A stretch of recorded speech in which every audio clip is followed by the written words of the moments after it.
दोस्तों शुरू करने से पहले डिस्क्लेमर की वीडियो सिर्फ और सिर्फ एजुकेशनल पर्पस के लिए है, इन्वेस्टमेंट एडवाइस नहीं है। तो वीडियो को देखकर आप सीख सकते हो और इन्फॉर्मेशन को ले सकते हो। बाकी से पहले एक वीडियो मैं आपको दे चुका हूं जिसमें कुछ कंपनीज के Q4 के रिजल्ट्स हमने डिटेल में डिस्कस किए हैं। काफी इंटरेस्टिंग रिजल्ट है। टेक्निकल्स के ऊपर भी बातचीत हो चुकी है कि मंडे को किस तरह से एक्शन हो सकता है।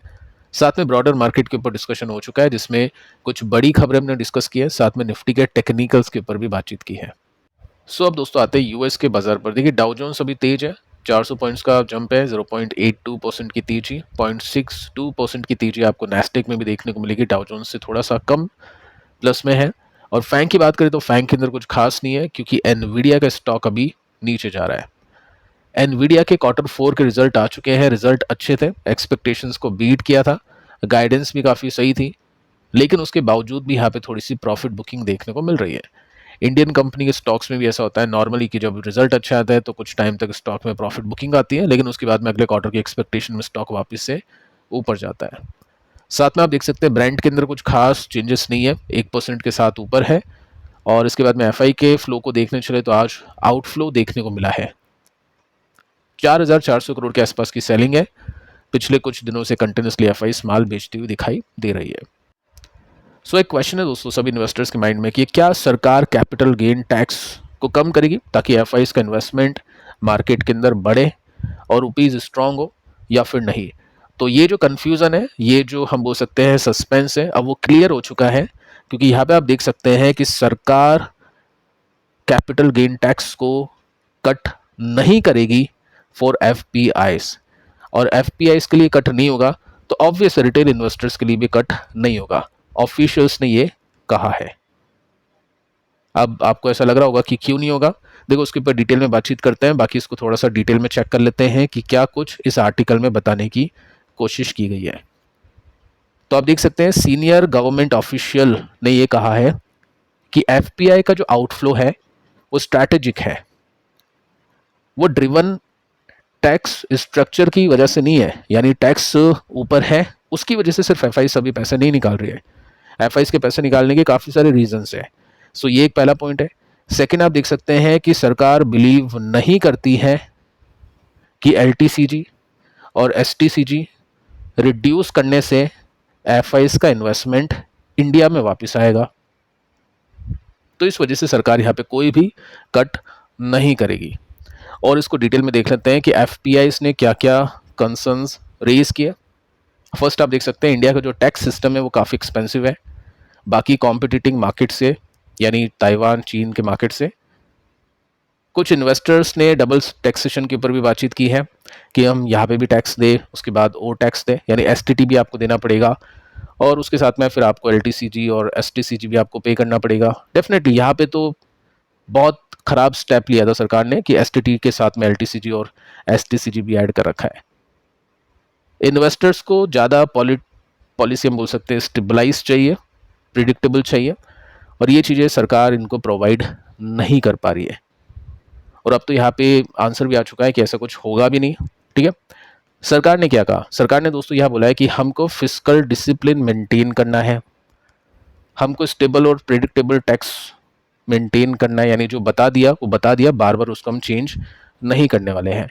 साथ में डोमेस्टिक इन्वेस्टर्स और फॉरेन इन्वेस्टर्स दोनों के इंटरेस्ट को बैलेंस करना है, यानी ऐसा हम नहीं करेंगे कि एफआईज के टैक्स को कम कर दे, रिटेल इन्वेस्टर्स के टैक्स को कम नहीं करें। कम होगा तो सब होगा और नहीं होगा तो कुछ नहीं होगा। और अभी सरकार ने कहा है कि ऐसा कुछ भी नहीं होने वाला है।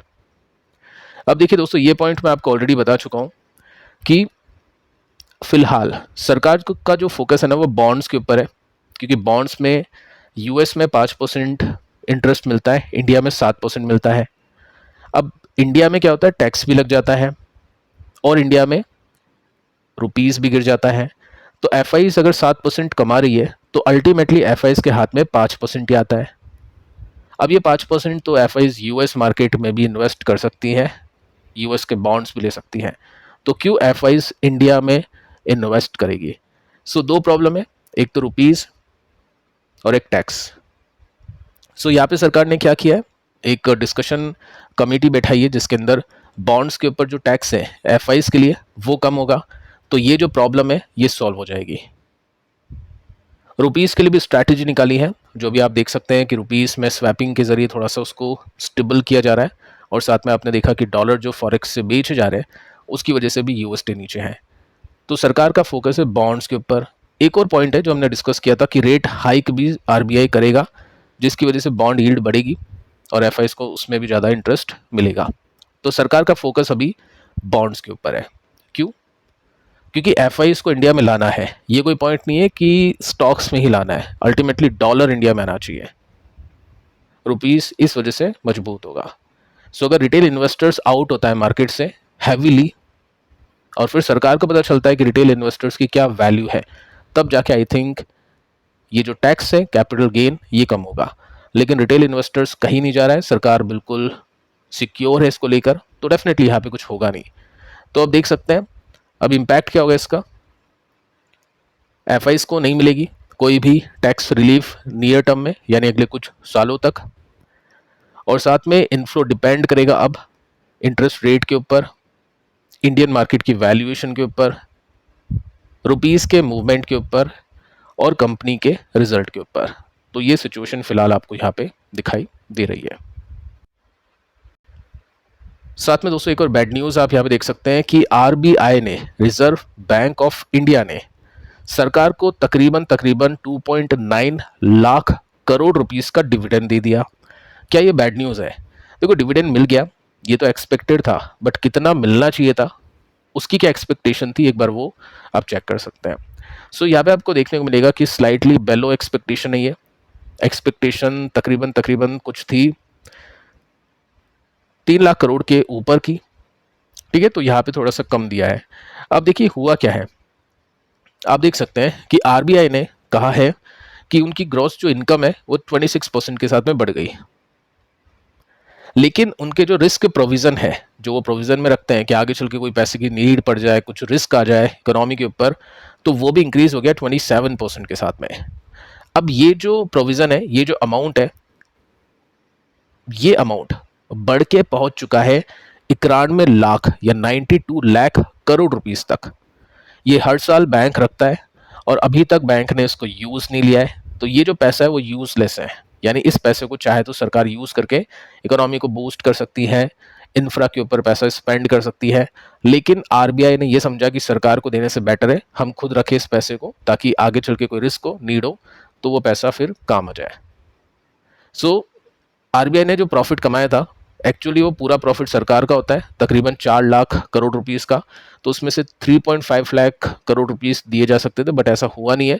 बैंक ने अपनी बैलेंस शीट में रखा है वो पैसा, और ये जो पैसा है ये काम नहीं आ रहा है। सो ये एक तरह से बैड न्यूज़ के रूप में इसको देखा जा रहा है। वैसे इसका रिएक्शन आज आपको मिल चुका है, अगर ये एक्सपेक्टेशन से ज़्यादा होता तो डेफिनेटली मार्केट के ऊपर इसका अच्छा इम्पैक्ट होता, बट ये भी एक्सपेक्टेशन से कम है। सो अल्टीमेटली सरकार के पास में फंड्स की थोड़ी कमी हुई है, इस वजह से जीएसटी अच्छा मिला है, लेकिन यहाँ पे एक्सपेक्टेशन ज़्यादा थी तो ये पैसा नहीं मिल पाया। इस वजह से सरकार कैपिटल गेन टैक्स को कम नहीं करेगी, क्योंकि अगर उसको भी कम कर दिया तो फिर सोर्सेज के अंदर काफ़ी कमी होगी। एफआईस का इन्वेस्टमेंट लेकर आना है, एफआई के डॉलर्स चाहिए तो वो बॉन्ड में भी आ सकता है। सो बॉन्ड के ऊपर यहाँ पे सरकार का फोकस है, ना कि स्टॉक मार्केट के ऊपर। सो आपका दोस्तों क्या कहना है दोनों पॉइंट्स के ऊपर, आप नीचे कमेंट कर सकते हैं। फर्स्ट, जो टैक्स सरकार नहीं करेगी कम कैपिटल गेन पर स्टॉक मार्केट पर। सेकंड पॉइंट, क्या आरबीआई को ज़्यादा पेमेंट करना चाहिए था सरकार को। दोनों चीज़ें आपके सामने हैं, आप नीचे चाहे तो अपनी राय को व्यक्त कर सकते हैं। आज सिर्फ 2 ही वीडियोस, कल मिलते हैं। मार्केट वैसे भी बंद है, पिछली वीडियो को अगर आपने मिस कर दिया तो आप इसको जरूर से देख लेना। तब तक के लिए शुभ रात्रि।